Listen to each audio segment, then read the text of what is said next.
project, you're going to want your walking foot.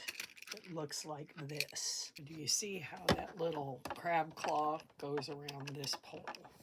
What this does, it keeps your fabric from bunching up. The first thing I'm going to do with this quilt is sew from corner to corner through the green squares at an angle.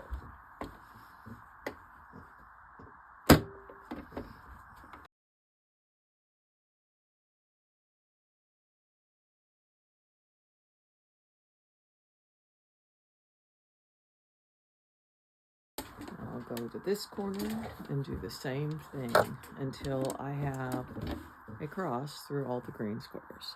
Now that I've gone on an angle through each of the green, I'm going to go on an angle through each of the leaf blocks.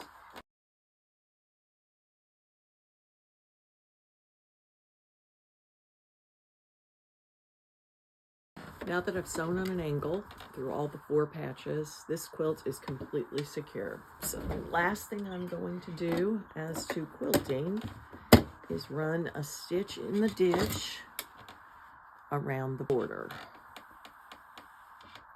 So just do a simple stitch in the ditch and then we'll bind it.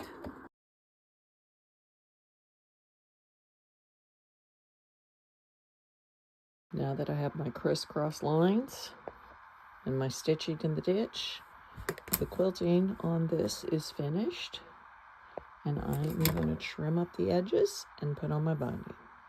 Lauren didn't feel comfortable eyeballing her straight lines through her diagonals, so she is using a friction erasable pen, and it erases with heat to mark a line across her blocks.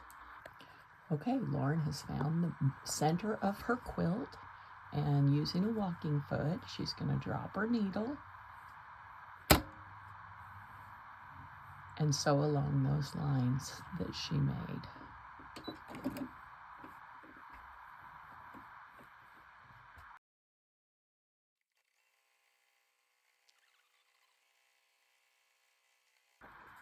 So now Lauren is going to stitch around the outside of her quilt in the ditch, and this is the first time she's stitched in the ditch.